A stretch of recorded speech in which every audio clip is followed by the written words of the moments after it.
Hello class 4th. Today we will start chapter 10 force work and energy. तो देखिए last third class में भी हम लोग सारे ही topics force work what is work and what is energy हम लास्ट क्लास में भी ऑलरेडी पढ़ चुके हैं। और अगर आपको फिर से उस वीडियोस को देखना है तो थर्ड क्लास के ग्रुप में आप इसको अगेन आप उसको देख सकते हैं। ओके तो देखिए think about it swing up high. आप कभी पार्क में गए हैं, आपने स्विंग्स देखे हैं, झूले, जो एक झूला होता है कुछ इस तरीके का, अगर आपने देखा होगा तो उसके ऊपर जो भी बच्चा बैठता है, दूसरा जो है बच्चा उसको क्या करता है, पुश करता है ना। तो वो उस तरीके से स्विंग करता है ना। लेकिन अगर आप इसको पुश नहीं करेंगे तो क्या ये स्विंग करेगा? नहीं करेगा ना। देखिए Mrinal and Suma are in a park. Mrinal और सुमा जो हैं वो कहाँ पर हैं? पार्क में हैं। And they observe a swing moving back and fourth after somebody pushes it, but another remains still when nobody pushes it. Why do the swings move only when pushed? तो मृणल और सुमा जो है वो पार्क में गए हैं और उन्होंने ऑब्जर्व किया कि जो स्विंग है उसको जब पुश किया जा रहा है तो वो क्या कर रहा है, मूव कर रहा है। जबकि दूसरा जो स्विंग है जिसको पुश नहीं किया जा रहा है वो स्विंग नहीं कर रहा है, वो इस तरीके से मूव नहीं कर रहा है। Why do the objects move when there is a push or pull? जब हम किसी ऑब्जेक्ट को पुश करते हैं या पुल करते हैं तभी वो ऑब्जेक्ट जो है वो क्यों मूव करता है। Okay let's explore. चलिए पढ़ते हैं। फोर्स, सबसे पहले हम स्टार्ट करेंगे। फोर्स होता क्या है? किसी भी ऑब्जेक्ट को हम पुश करते हैं या पुल करते हैं, दैट इज हम उसके ऊपर क्या लगाते हैं, फोर्स लगाते हैं, है ना। That is force. A force is a push और पुल एक्टिंग ऑन एन ऑब्जेक्ट। किसी भी ऑब्जेक्ट के ऊपर अगर हम उसको पुश करते हैं या पुल करते हैं, that is force. Okay study the action in each of the picture given below. Identify each action as a push or a पुल।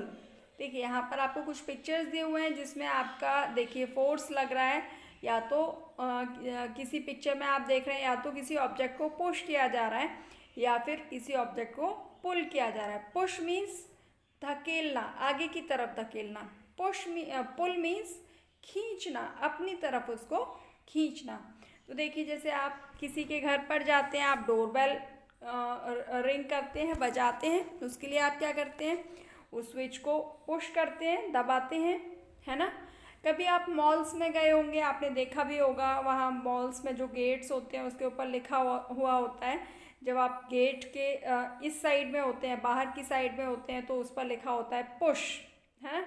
तो आपको वो आगे की तरफ पुश करना होता है। और जब आप अंदर मॉल के अंदर अपनी परचेज कर चुके होते हैं सामान को, तो फिर अंदर की साइड में लिखा हुआ होता है पुल, यानी कि आपको उसको अपनी तरफ खींचना होता है। तो उसको जो पुश और पुल होता है उसमें हम अपना क्या लगाते हैं, फोर्स, है ना। जब हम फोर्स लगाते हैं तभी वो जो गेट है वो ओपन होता है, क्लोज होता है ना। देखिए यहाँ पर एक कार्ट लेकर के एक पर्सन जो है वो कार्ट लेकर के जा रहा है, तो इसमें वो क्या कर रहा है, इस कार्ट को खींच रहा है ना। तो खींच रहा है, उसके लिए क्या कर रहा है, ये पुल कर रहा है। ओके अब इसको, इस ऑब्जेक्ट को क्या करना है, आगे की तरफ मूव करना है। तो what this person is doing, he is pulling. यहाँ पर देखिए ये पुल कर रहा है, यहाँ पर ये क्या कर रहा है, पुश कर रहा है। ये फर्स्ट में कार्ट को क्या कर रहा है, पुल कर रहा है, यानी कि अपनी तरफ उसको खींच रहा है। और यहाँ पर ऑब्जेक्ट को आगे की तरफ धकेल रहा है, यानी कि क्या कर रहा है, ये पुश कर रहा है।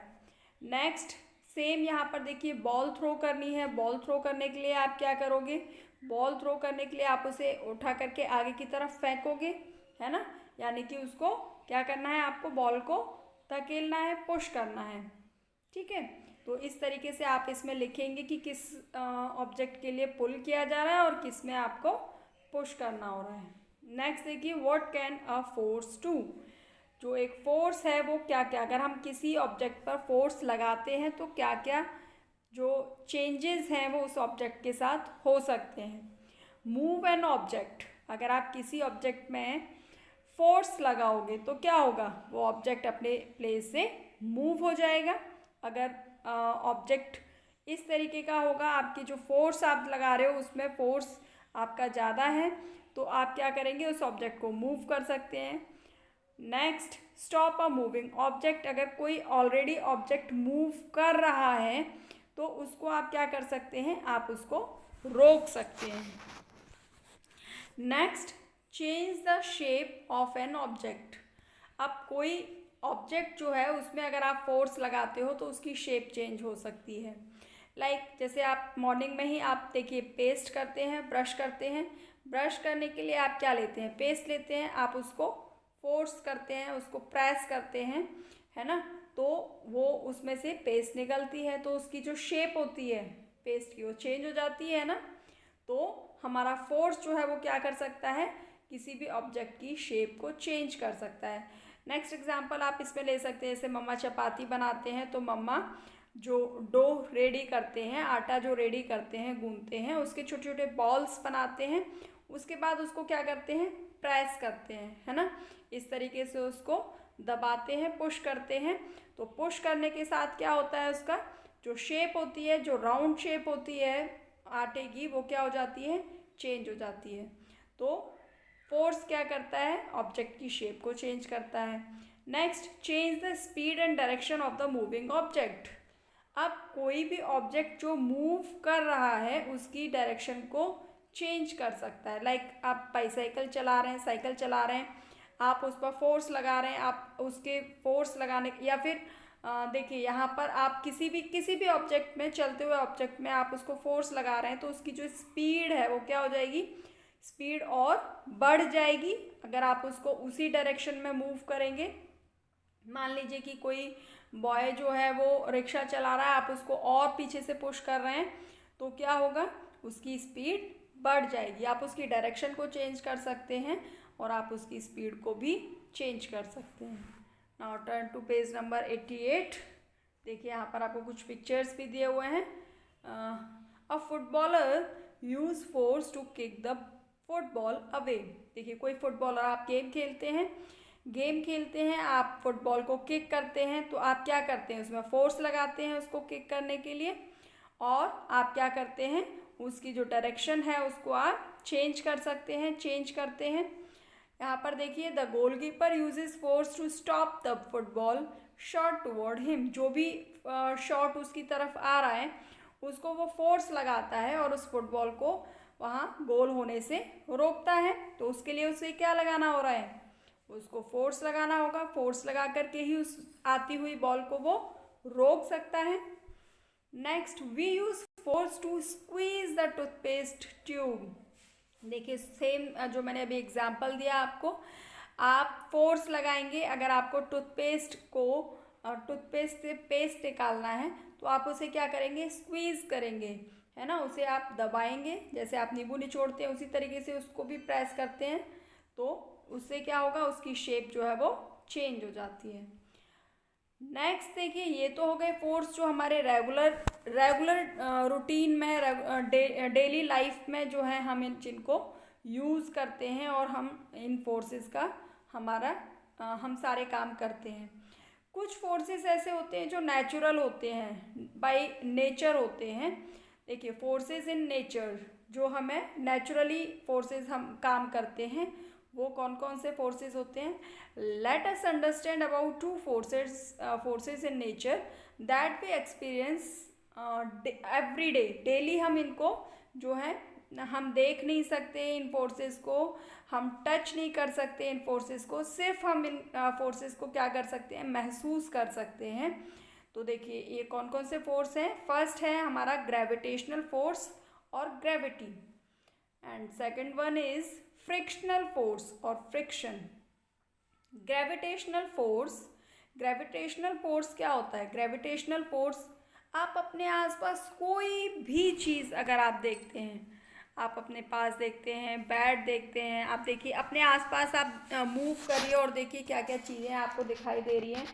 आपको चेयर दिखाई दे रही है, बॉटल दिखाई दे रही है ना, ग्लास तक भी आपको जो दिखाई दे रहा है वो इस फ्लोर के ऊपर, आपके अर्थ के ऊपर कैसे रखा हुआ है, टिका हुआ है। शायद आपको नहीं पता होगा, this is because of gravitational force, यानी कि हमारी जो अर्थ है वो क्या करती है, सारी ही चीज़ों को अपनी तरफ अट्रैक्ट करती है। कैसे अट्रैक्ट करती है? With the help of gravitational force. यही होती है ग्रेविटी। ये जो ग्रेविटी होती है, जिसको हिंदी में बोलते हैं गुरुत्वाकर्षण बल, ये कोई भी ऑब्जेक्ट, इवन हम इस अर्थ पर खड़े हुए हैं, क्यों खड़े हुए हैं, कैसे खड़े हुए हैं? सिर्फ इस ग्रेविटेशनल फोर्स की वजह से, है ना।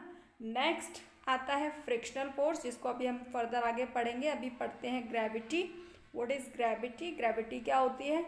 Throw a ball high up in the sky. आप एक बॉल लीजिए और उस बॉल को ऊपर की तरफ आपको ऐसे थ्रो करना है, फेंकना है आसमान की तरफ। What will happen? What happen to the ball? उस बॉल के साथ क्या होगा? तो आप फेंक करके देखिएगा कि क्या क्या होगा उस बॉल के साथ। एट फर्स्ट इट गोज, कहाँ जाएगी? ऊपर की तरफ जाएगी। At first it goes up, ऊपर की साइड जाएगी। देन उसके बाद एक हाइट तक जाने के बाद then it comes down to the ground, और वो धीरे धीरे करके वापस से ग्राउंड पर ही आ जाएगी। Why does this happen? ऐसा क्यों होता है कि हम जब एक बॉल को ऊपर की तरफ थ्रो करते हैं तो वो बॉल ऊपर ही क्यों नहीं रह जाती है, वो बॉल वापस नीचे की तरफ क्यों आ जाती है? कभी आपने सोचा है? Yes, this is because of gravitational force. ये जो ग्रेविटी होती है, अर्थ के अंदर जो ग्रेविटी होती है, वो सारे ही ऑब्जेक्ट्स, जो भी ऑब्जेक्ट्स आपको दिखाई दे रहे हैं, ह्यूमन बीइंग, एनिमल्स और living things, non living things, वो सारी ही चीज़ें जो है वो अर्थ के साथ क्यों कनेक्टेड रहती हैं, क्यों जुड़ी हुई रहती हैं? इस ग्रेविटी की वजह से। जो अर्थ में जो ग्रेविटी होती है उसी की वजह से ये सारा एटमॉस्फेयर जो है वो अर्थ के पास रहता है, सारे गैसेस अर्थ के पास जो है वो बने हुए हैं, जिसकी वजह से हमारी जो लाइफ है वो एग्जिट होती है। यानी कि हम यहाँ पर जो हैं वो जिंदा हैं तो सिर्फ किस वजह से? ग्रेविटी की वजह से, है ना। Earth pulls all objects toward itself with a force called gravitational force on of earth और ग्रेविटी। जो ग्रेविटेशनल फोर्स होता है, अर्थ जो है वो क्या करती है, सारे ही ऑब्जेक्ट्स को अपनी तरफ खींचती है, पुल करती है, अपनी तरफ खींचती है।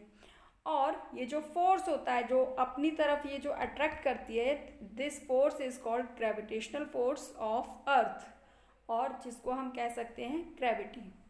It is earth's gravity that pulls back a ball that is thrown up. यही ग्रेविटी ही है जो हम किसी बॉल को ऊपर की तरफ फेंकते हैं और वापस से नीचे की तरफ आ जाती है। Even we remains attached to earth because earth's gravity prevent us from flying away. ये ग्रेविटी ही है अर्थ के अंदर जो हमें अर्थ के साथ जो है जोड़ कर रखती है। अदरवाइज क्या होता, अगर ये ग्रेविटी नहीं होती तो हम आसमान में उड़ रहे होते, फ्लाई कर रहे होते। The water in the ponds, lakes, rivers, seas and oceans also remains on earth because of gravity। आपको पता, मतलब सोच करके ही आपको आश्चर्य होगा कि जितना भी कुछ आप देख रहे हो, अगर पॉन्ड्स के अंदर आप जो वाटर देख रहे हो, जो वाटर है लेक्स के अंदर, पॉन्ड्स के अंदर, रिवर्स के अंदर, सीज, ओशियंस, ये सब कुछ जो है वो अर्थ के साथ ये वाटर जो है वो जुड़ा हुआ है। और अगर ये वाटर जो ग्रेविटी नहीं होती तो ये जो वाटर है वो भी ऊपर की तरफ जो है वो उड़ रहा होता। The gravitational force of earth also hold air that surrounds us. और ये ग्रेविटेशनल फोर्स ही है जो अर्थ के चारों तरफ, ये एयर की जो एक लेयर बनी हुई है वो हमारे अर्थ के चारों तरफ रहती है। To lift a box we have to apply a force on it to overcome the force of gravity. अगर हमें किसी बॉक्स के ऊपर उसको लिफ्ट करना है, एक उसके प्लेस से, यानी कि अर्थ पर अगर कोई बॉक्स रखा हुआ है, अगर हमें उसे उसके प्लेस से हटाना है, मूव करना है, तो हमें उसको हटाने के लिए क्या करना पड़ेगा? वो बिना पुश किए हुए या पुल किए हुए वो नहीं हटेगा, तो हमें उसमें क्या लगाना पड़ेगा? फोर्स लगाना पड़ेगा। तभी हम उस फोर्स को लगा करके हम उसको उसकी जगह से मूव कर सकते हैं। तो उसकी जो ग्रेविटी है, यानी कि जो अट्रैक्ट कर रही है अर्थ उस बॉक्स को, उसकी ग्रेविटी को कम करने के लिए, ख़त्म करने के लिए हमें उसको क्या करना पड़ेगा? फोर्स लगाना पड़ेगा, तभी हम उसको उसकी जगह से हटा सकते हैं। तो देखिए यहाँ पर आपको क्विक चेक दिया हुआ है। जो भी आप चैप्टर पढ़ते हैं उसके साथ में ये क्विक चेक आपको खुद से करना है, जिससे कि क्लियर होगा कि आपको ये चैप्टर जो आप पढ़ रहे हैं वो आपको समझ में भी आ रहा है या नहीं आ रहा है ना। चलिए, now turn to page number 89। देखिए, नाउ नेक्स्ट इज फ्रिक्शन। ये तो था ग्रेविटी। अब ग्रेविटी के बाद नेक्स्ट जो फोर्स आता है दैट इज फ्रिक्शन। फ्रिक्शन, तो देखिए इसको स्टार्ट करने से पहले हम करेंगे एक एक्टिविटी।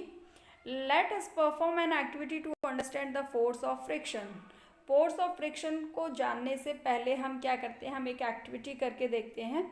और इस एक्टिविटी को करने के लिए हमें क्या क्या चीज़ें रिक्वायर्ड हैं? हमें चाहिए एक टॉय कार।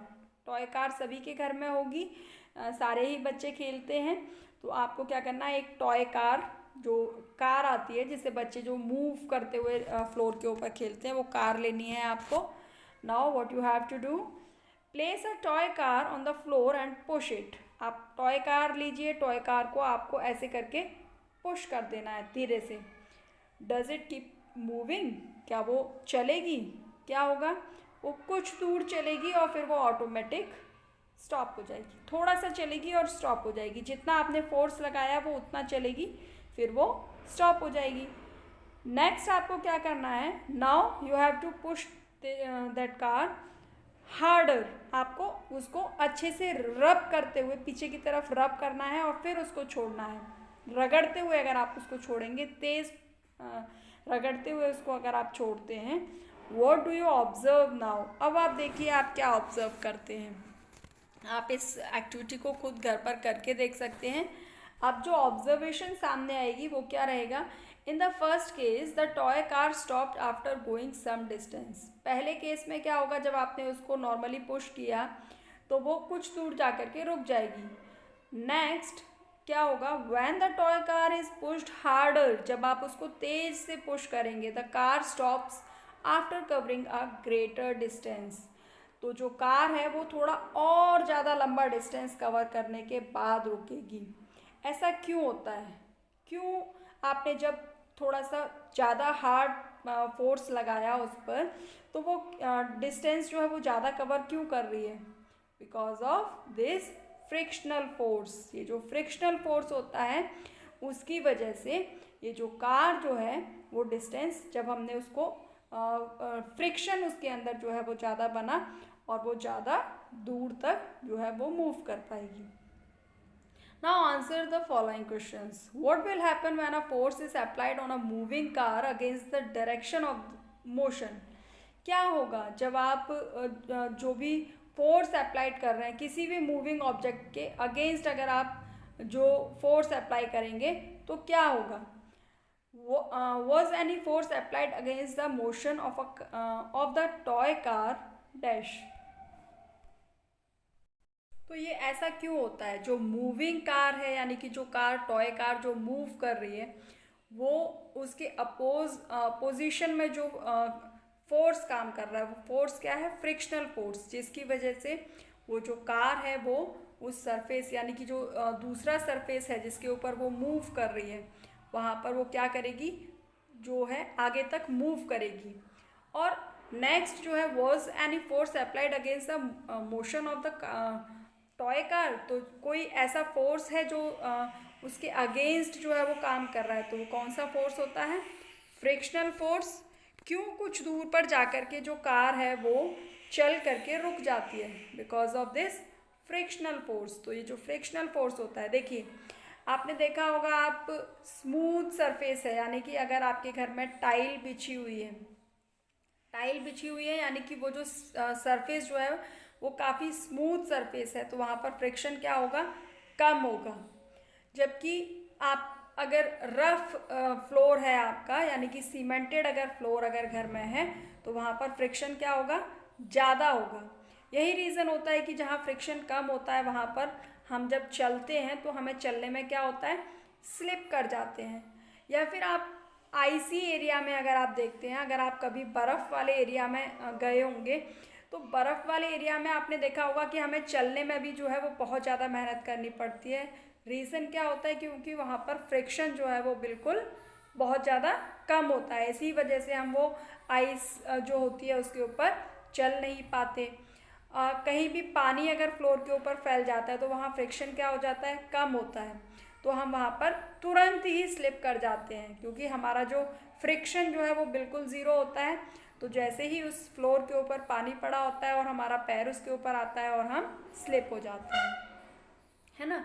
तो देखिए, the above activity suggest that an invisible force was acting on the toy car that oppose the motion of the toy car. तो ये जो एक्टिविटी है ये क्या सजेस्ट कर रही है कि जो एक इनविजिबल, जो हमें दिखाई नहीं देता, एक ऐसा फोर्स जो है वो उस टॉय कार के ऊपर काम कर रहा है, जो कि उसके अपोज्ड में एक जो मोशन है उस टॉय कार का वो चलता रहता है।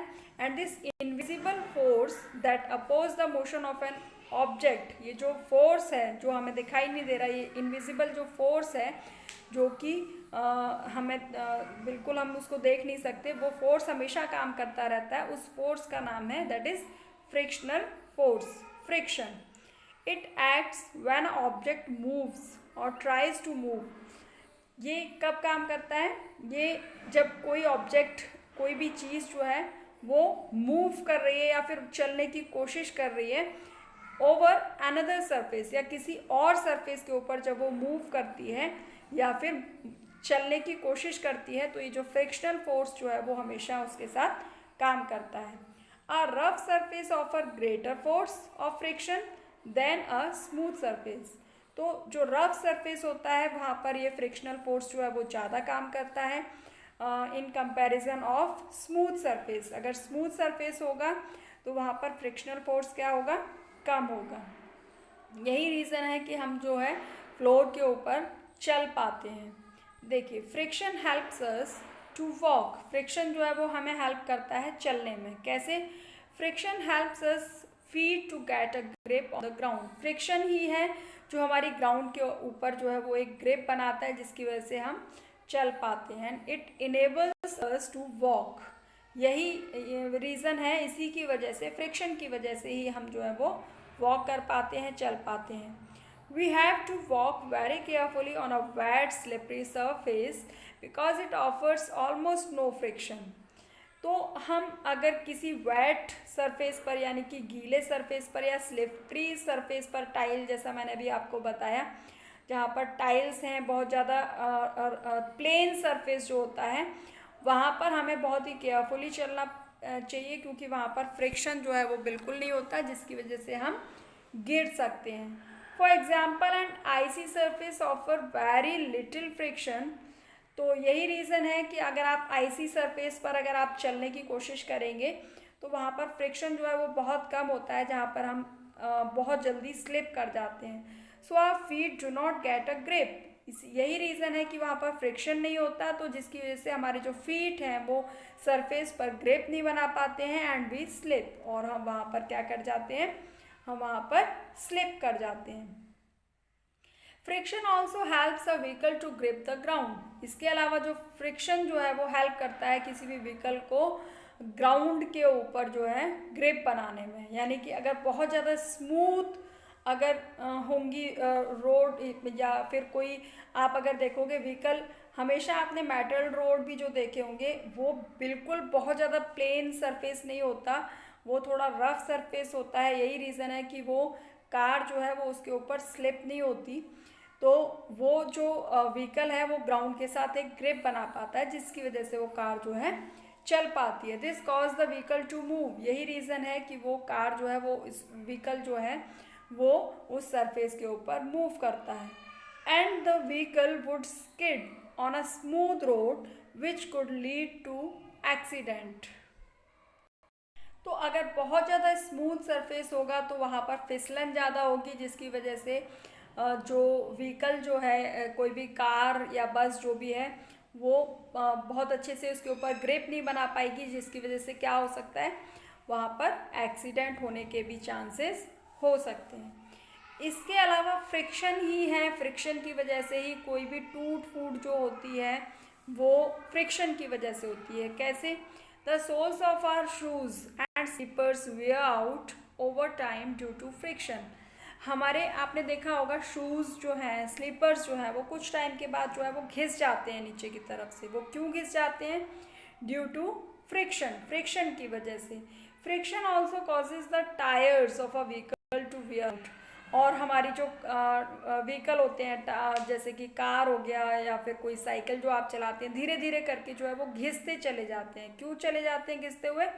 किसकी वजह से ये टूट फूट होती है? बिकॉज ऑफ फ्रिक्शन, क्योंकि जो रफ सरफेस होता है उसी की वजह से उसमें ग्रिप बनती है, तो वो धीरे धीरे उसके साथ रगड़ करके उसका जो फ्रिक्शन की वजह से वो क्या हो जाते हैं, खराब हो जाते हैं। तो उसके साथ ही करेंगे आप एक क्विक एक्सरसाइज, आपको खुद से करनी है, और किसी भी क्वेश्चन में डाउट आता है तो आप उसको व्हाट्सएप ग्रुप पर शेयर कर सकते हैं। सारे क्विक चेक आपको साथ के साथ करने हैं। अब आता है वर्क। ओके, तो ये तो हो गया हमारा, पहले तो हुआ फोर्स, फोर्स कितने टाइप के होते हैं? फ्रिक्शन। नाउ वर्क, वर्क क्या होता है? What is work? Work is said to be done when a force acts on an object and the object moves in the direction of the force. हम work कब कहेंगे कि काम जो है वो काम हुआ? जब किसी भी ऑब्जेक्ट पर फोर्स लगती है और वो ऑब्जेक्ट जो है वो अपनी जो प्लेस है वहाँ से मूव करता है, जिस डायरेक्शन में हम फोर्स लगा रहे हैं उस डायरेक्शन में अगर वो ऑब्जेक्ट मूव करता है तो दैट इज कॉल्ड वर्क, यानी कि इसका मतलब है कि वो काम हुआ।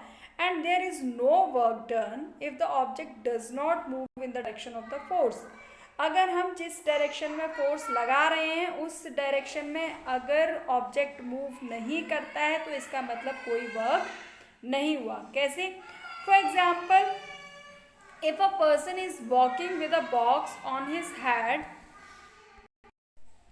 There is no work done on the box. For example, आप देखिए, अगर किसी पर्सन ने एक बॉक्स जो है वो अपने सिर के ऊपर रखा है और वो उसको सिर के ऊपर लेकर के जाता है, तो उसका क्या होगा? कोई वर्क जो है वो नहीं होगा। There is no work done on the box, box के ऊपर कोई वर्क नहीं हुआ है, क्योंकि फोर्स कहाँ लग रहा है? वो आपके ऊपर की तरफ जा रहा है, अपवर्ड जा रहा है, तो इसमें कोई वर्क नहीं होगा। And here the force is being applied on the box in the upward direction. अगर उस बॉक्स को आप आगे की तरफ धकेल रहे हैं और वो बॉक्स जो है वो मूव करता है तो क्या होगा? तो वर्क होगा। जैसे यहाँ पर आप पिक्चर में देख रहे हैं कि यामिनी पुशिंग अ बॉक्स, तो यामिनी जो है वो बॉक्स को क्या कर रही है? पुश कर रही है, धकेल रही है। तो बॉक्स जो है वो आगे की तरफ जो है वो अपवर्ड डायरेक्शन में क्या होगा? मूव करेगा। तो दिस इज वर्क। अब देखिए, यश इज पुशिंग अ वॉल, यश जो है वो क्या कर रहा है? वॉल को पुश कर रहा है, लेकिन वॉल क्या मूव होगी? बॉल अपने प्लेस से मूव नहीं होगी, तो this is not a work, ये कोई काम नहीं होगा। सो यामिनी एंड यश व pushing a box and a wall. Yamini जो है वो बॉक्स को पुश कर रही है और यश जो है वो वॉल को पुश कर रहा है। While Yamini moved the box, जो यामिनी है वो बॉक्स को मूव कर देती है, and Yash was not able to move the wall, और यश जो है वो वॉल को मूव नहीं कर पाता है। सो यहाँ पर वर्क जो है वो किसके द्वारा जो है वो किया जा रहा है? Only by Yamini.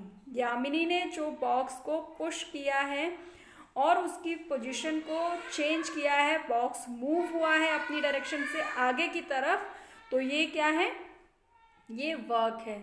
लेकिन अगर यश उस वॉल को आगे की तरफ मूव नहीं कर पाता है तो this is not a work. Okay, तो वर्क क्या है, अपने प्लेस से अगर ऑब्जेक्ट मूव करता है आगे की तरफ जिस डायरेक्शन में आप फोर्स लगा रहे हैं, तो that is work. Okay, in next class we will learn about simple machines. अभी आपको करना क्या है, ये जो चैप्टर्स अभी आपका जहाँ तक हुआ है उसको अच्छे से रीड करना है, जो भी हार्ड वर्ड्स आए हैं उसको अंडरलाइन करना है और उनके स्पेलिंग्स को लर्न करना है। Okay, bye.